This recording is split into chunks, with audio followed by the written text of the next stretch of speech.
झारखंड की राजनीति के लिए आज बेहद ही खास दिन है, लेकिन इस खास दिन के अवसर पर हेमंत के आगे अमित शाह फंस गए हैं और बहुत ही बुरी तरीके से फंस गए हैं। भारतीय जनता पार्टी झारखंड विधानसभा चुनाव को लेकर के झारखंडियों के बीच में अपना वादा करने को लेकर के संकल्प पत्र की घोषणा कर दी, लेकिन संकल्प पत्र की घोषणा करते ही भारतीय जनता पार्टी जो है वो चारों तरफ से घिरती हुई नजर आ रही है और हेमंत सोरेन के आगे फिर से है अमित शाह कहीं ना कहीं फंसते हुए दिखाई दे रहे हैं। जहां भारतीय जनता पार्टी ने अपने संकल्प पत्र के जो प्रमुख पन्ने हैं उस पर सीधे तौर पर रोटी बेटी की बात करते हुए दिखाई देती है, लेकिन हेमंत सोरेन के आगे नतमस्तक भी दिखाई देती है। ठीक उसी तरीके से जिस तरह से लोकसभा के चुनाव में हेमंत सोरेन के चाल के आगे, हेमंत सोरेन के फिरकी के आगे अमित शाह की जो रणनीति है वो धरी की धरी रह गई थी। और ठीक फिर से उसी तरह से जब भारतीय जनता पार्टी ने एक बार फिर से झारखंड विधानसभा चुनाव को लेकर के झारखंडियों से उन्होंने जो वादा किया है, झारखंड भारतीय जनता पार्टी के 25 वर्ष पर 25 जो उन्होंने झारखंडियों से वादा करने का काम किया है, वो जो घोषणा पत्र है, उस घोषणा पत्र के बाद झारखंड के राजनीतिक विशेषज्ञ सीधे तौर पर यह कह रहे हैं कि हेमंत सोरेन के आगे अमित शाह पूरी तरीके से बुरे तरीके से फंस गए। कैसे फंस गए हैं, क्यों फंस गए हैं, आखिर क्या उसमें कमियां हैं, आखिर कैसे हेमंत सोरेन जो है इस घोषणा पत्र के खिलाफ में एकदम पूरे तैयार है, हमारे सहयोगी विशाल भारद्वाज आपको बताएंगे।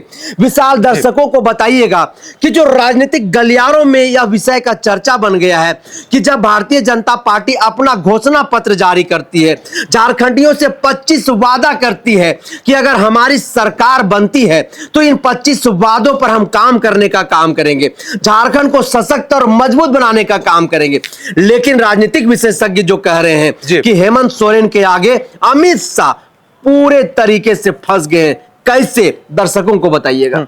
देखिए निरंजन जी, झारखंड विधानसभा चुनाव को लेकर जो गहमागहमी है, चाहे पक्ष हो विपक्ष हो, काफी तेज है। लेकिन झारखंड की राजनीति में आज का जो दिन है भारतीय जनता पार्टी के लिए बेहद ही काफी खास रहा, क्योंकि देश के जो गृह मंत्री हैं अमित शाह रांची पहुंचते हैं और भारतीय जनता पार्टी का जो घोषणा पत्र है उसे जारी कर देते हैं। आपने देखा होगा कि कुछ दिन पहले ही भारतीय जनता पार्टी ने पंच प्रण लिए थे।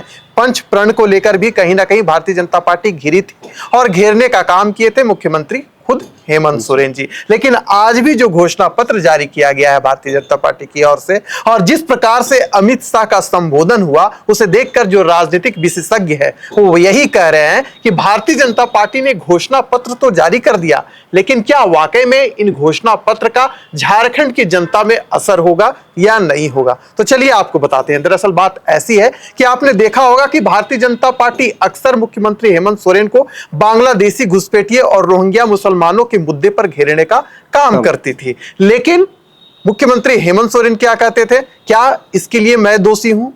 अगर हम तर्क संगत अगर इसे देखें निरंजन जी, तो आप देखिए जो बांग्लादेशी घुसपैठिए हैं क्या केवल मुख्यमंत्री हेमंत सोरेन के कार्यकाल में बढ़े? तो उत्तर मिलेगा नहीं। जब रघुवर दास की सरकार थी तब इस विषय पर चर्चा होती थी, लेकिन उम्मीद था कि इस पर काम होगा, लेकिन वैसा कुछ भी नहीं हुआ। आखिरकार जो भारतीय जनता पार्टी बांग्लादेशी घुसपैठिए का मुद्दा उठाती है निरंजन जी, एक सवाल भी है कि क्या झारखंड का जो बॉर्डर है सीधे बांग्लादेश से जुड़ता है? तो उत्तर मिलेगा नहीं। पश्चिम बंगाल से, उत्तर प्रदेश से, बिहार से, उड़ीसा से, छत्तीसगढ़ से झारखंड की जो सीमा है जुड़ती है, सीधे बांग्लादेश से नहीं जुड़ती। यानी कि जो झारखंड में बांग्लादेशी घुसपैठिए हो रहे हैं, कहीं ना कहीं केंद्र सरकार भी इसके लिए जिम्मेवार है और यह केंद्र का दायित्व बनता है कि बांग्लादेशी घुसपैठिए को रोकने का काम आप कीजिए। अगर आप देखिएगा बांग्लादेश और भारत की जो सीमा है वह 5 राज्यों से मिलता है। अगर हम बात करें असम, पश्चिम बंगाल, त्रिपुरा, मेघालय और मिजोरम,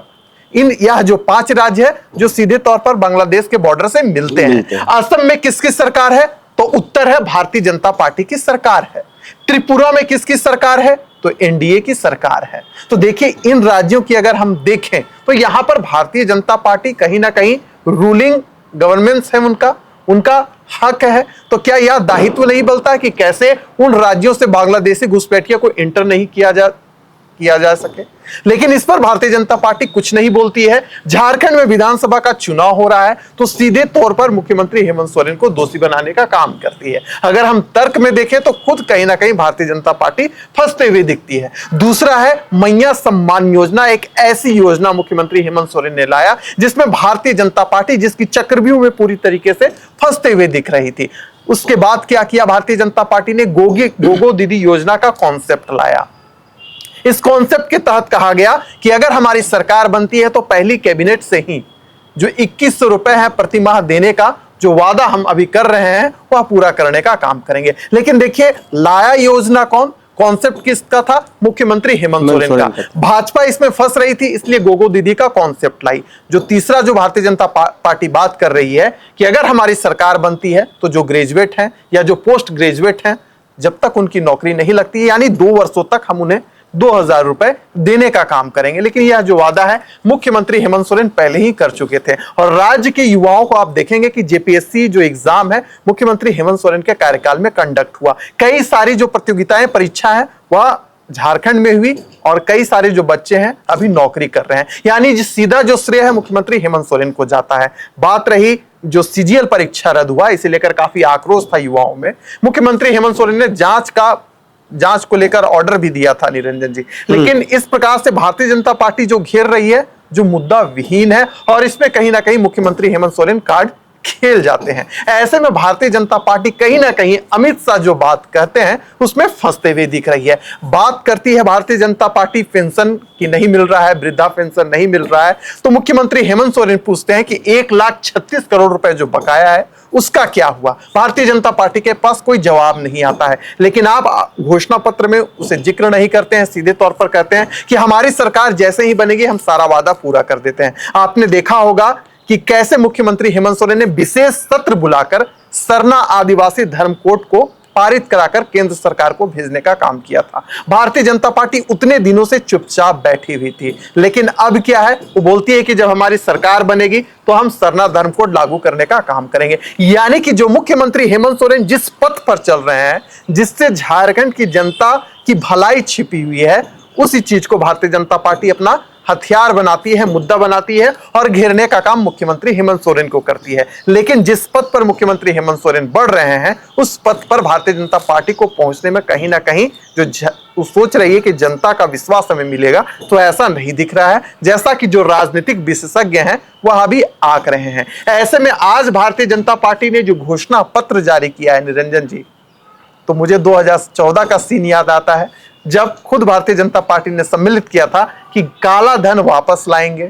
आज जो देश की जनता है पूछ रही है कि क्या काला धन वापस आया। उन्होंने कहा था कि महंगाई कम करेंगे, लेकिन आज देख लीजिए महंगाई की क्या हाल है। यही गैस सिलेंडर को लेकर आपने देखा होगा कि बीजेपी की एक नेत्री थी स्मृति ईरानी, वो हंगामा हुआ था, गैस सिलेंडर को लेकर माथे में होकर रही थी हमारी सरकार बनने दीजिए, देखिए फिर क्या होगा। लेकिन आज देखिए 860 रुपए गैस सिलेंडर है। हालांकि झारखंड में जो बीजेपी का घोषणा पत्र है उसमें यह सम्मिलित किया गया है कि जब हमारी सरकार बनेगी तो 500 रुपए में गैस सिलेंडर देने का काम करेंगे।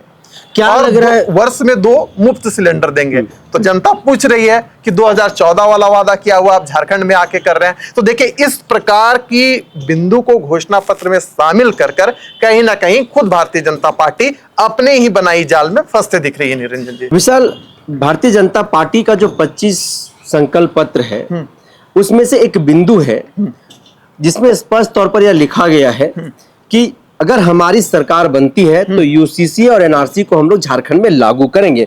लेकिन जो हेमंत सोरेन है उन्होंने स्पष्ट तौर पर अपने संबोधन में कह दिया है कि झारखंड में कोई भी काला कानून चलेगा नहीं। यहां पर अगर चलेगा तो सीएनटी एसपीटी कानून चलेगा, अगर यहां पर चलेगा तो पेशा कानून चलेगा, यहां पर अगर कुछ चलेगा तो ग्राम सभा चलेगी। आखिर इसको आप किस तरीके से देख रहे हैं और भारतीय जनता पार्टी के इस बिंदु पर आपकी क्या प्रतिक्रिया होगी? देखिए अगर हम भारतीय जनता पार्टी की बात करें, यूसीसी और एनआरसी का मुद्दा कुछ वर्ष पहले भी काफी गरमाया था। जो विपक्षी पार्टियां हैं, यानी केंद्र की जो विपक्षी पार्टियां हैं, इसे लेकर पीएम नरेंद्र मोदी को उन्होंने ट्रोल करने का काम किया था, सीधे पीएम नरेंद्र मोदी को कटघरे में खड़ा करने का काम किया था। देखिए, अगर हम झारखंड की बात करें तो झारखंड की जो आत्मा है गांव में बसती है, और झारखंड एक आदिवासी बहुल राज्य है। यहाँ पर जो आदिवासियों का शुरू से मुद्दा रहा है, जैसे आपने कहा ग्राम सभा को लेकर, तो देखिएगा ग्राम सभा को लेकर मुख्यमंत्री हेमंत सोरेन अक्सर काम करते दिखते हैं और कहते हैं कि थोड़ा सा इंतजार कीजिए, जो आपका मुद्दा है, जो हक है, उसे हम पूरा करने का काम करेंगे। 2 वर्ष हमारा कोरोना काल में चला गया था, यही कारण है कि कुछ ऐसा विषय रहा जिस पर हम काम नहीं कर पाए। लेकिन कल्पना सोरेन, अभी आप देखते होंगे कि चाहे सरना धर्म कोड का मसला हो या आदिवासियों से जुड़ा कोई भी मुद्दा हो, वह सीधा तौर पर कहती है कि अब की बार गठबंधन सरकार बनने दीजिए, जो आदिवासियों का मुद्दा है, ऐसा कानून जो आदिवासियों से जुड़ा हुआ है, हम बनाने का काम करेंगे, आप विश्वास कीजिए। आपने बात कही यूसीसी और एनआरसी का, आपने देखा होगा कि एक और बीजेपी की घोषणा पत्र जारी होती है, वही मुख्यमंत्री हेमंत सोरेन दूसरी ओर ऐलान कर देते हैं कि यहाँ एनआरसी और यूसीसी नहीं चलेगा। यानी कि सोचिए, जो राजनीतिक पलटवार है, जो राजनीतिक जो बौछार आई हुई है, एक और भाजपा की ओर से, दूसरी ओर मुख्यमंत्री हेमंत सोरेन की ओर से, इसमें कहीं ना कहीं अगर हम देखें मूल रूप से, तो मुख्यमंत्री हेमंत सोरेन सीधे खड़े होकर जनता के बीच जाकर यह ऐलान कर रहे हैं। तो ऐसे में कहीं ना कहीं मेरे हिसाब से जो बीजेपी है वह फंसते हुए दिख रही है, क्योंकि अगर आप सीधे तौर पर देखें तो आदिवासियों का जो वोट सेंटिमेंटल है वह मुख्यमंत्री हेमंत सोरेन के साथ खड़ा है, और उसका सबसे बड़ा कारण है सरना धर्म कोड। आपने सरना धर्म कोड का जिक्र किया विशाल, तो इस पर मेरा एक सवाल होगा कि भारतीय जनता पार्टी जब भी झारखंड में खास करके जब वो बातचीत करती है तो आदिवासियों की सबसे बड़ी हितैषी अपने आप को पार्टी बताती है, और सभी जो राजनीतिक पार्टी के जो बड़े नेता हैं, नरेंद्र मोदी से लेकर के अमित शाह से लेकर के जितने भी, हिमंता बिस्वा शर्मा के नाम का जिक्र कर लीजिए आप, सभी झारखंड में आकर के वो अपने आप को आदिवासियों के सबसे बड़े हितैषी बताते हैं। वो सरना धर्म कोड को लेकर के कांग्रेस पर भी जो है तीखा हमला करते हैं, लेकिन उनका जो मैनिफेस्टो है, जिसमें उन्होंने जो संकल्प पत्र उन्होंने जारी किया, घोषणा पत्र, उस घोषणा पत्र में दूर दूर तक सरना धर्म कोड का कोई जिक्र जो है उन्होंने नहीं किया, जबकि झारखंड में 86 लाख आबादी, 32 प्रकार के अनुसूचित जनजाति जो है वो यहाँ पर निवास करती है। उनकी यह मांग है कि सरना धर्म कोड हमको मिलना चाहिए। इस बात की ना तो कोई चर्चा है इनके मैनिफेस्टो में, संकल्प पत्र में, ना ही इस पर इन्होंने किसी प्रकार के ऐसा कोई बिंदु यहां पर बनाया है कि अगर मेरी सरकार बनती है तो हम सरना धर्म कोड आप लोगों को देने का काम करेंगे। आखिर ये जो 2 बातें हैं, आप जब चुनावी मजलिसों में होते हैं तब आप आदिवासियों के सबसे बड़ी हितैषी बताते हैं, लेकिन वहीं जब आप संकल्प पत्र जारी करते हैं, जब लोगों से वादा करते हैं, तो वहां पर दूर दूर तक जो आदिवासियों की मांग है, उनकी जो अपनी आस्था है, उनकी जो अपनी पहचान है, उसको आप जगह नहीं देते। आखिर क्या कारण मानते हैं, और इसके पीछे का क्या तथ्य और क्या आधार हो सकता है, या फिर इससे भारतीय जनता पार्टी को क्या नुकसान हो सकता है? आखिर क्या कुछ है, पूरा बात बताइएगा।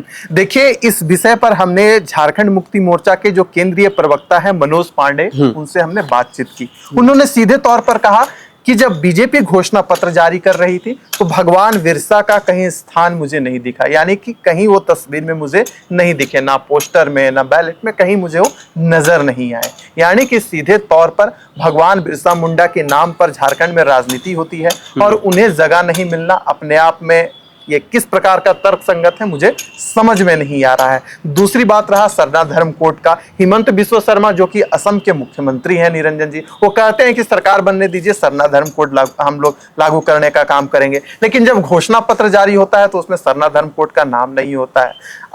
आपने देखा होगा कि मुख्यमंत्री हेमंत सोरेन का एक बयान आया है जिसमें उन्होंने साफ तौर पर कहा है कि आप बांग्लादेश के प्रधानमंत्री को भारत में शरण देने का काम करते हैं और ऊपर से झारखंड में आकर बांग्लादेशी घुसपैठिए का मुद्दा उठाते हैं। आप गोड्डा में पावर प्लांट खोलते हैं और उसकी बिजली है सीधे आप बांग्लादेश पहुंचाने का काम करते हैं, और फिर झारखंड में आकर कहते हैं कि बांग्लादेशी घुसपैठिए को हम लोग भगाने का काम करेंगे। तो ये किस प्रकार का भारतीय जनता पार्टी एजेंडा तैयार कर रही है, किस प्रकार की बातें कर रही है, यह समझ से परे है। लेकिन एक बात तो तय है निरंजन जी कि सरना धर्म कोड पर भारतीय जनता पार्टी बुरे तरीके से फंसते हुए दिख रही है, क्योंकि जब से यह प्रस्ताव केंद्र को भेजा गया है भारतीय जनता पार्टी का कोई नेता इस पर अब तक बोलने से बच रहा था। लेकिन अब चुनाव नजदीक है घोषणा पत्र में सनातन कोड को जगह नहीं दिया जाता है, मौखिक रूप से कहा जाता है कि सरकार बनने दीजिए, हम लागू कर देंगे। अब ये डिसाइड झारखंड की जनता को करना है कि वो किसके पक्ष में जाती है। क्या मुख्यमंत्री हेमंत सोरेन के पक्ष में जाती है जिन्होंने प्रैक्टिकल कर दिखा दिया है, या भारतीय जनता पार्टी के पक्ष में जाती है जो केवल मौखिक रूप से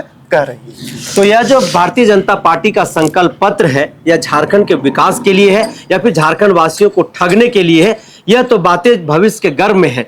लेकिन जो बातें भारतीय जनता पार्टी के नेता कह रहे हैं और झारखंड मुक्ति मोर्चा के द्वारा जो प्रतिक्रिया आ रहा है, उससे यही स्पष्ट हो रहा है कि भारतीय जनता पार्टी के संकल्प पत्र में झारखंड के वीर पुरुषों को, यहाँ के योद्धाओं को जगह नहीं देना, कहीं ना कहीं झारखंड वासियों को अपमानित करना है और इसका परिणाम भारतीय जनता पार्टी को भुगतना पड़ेगा।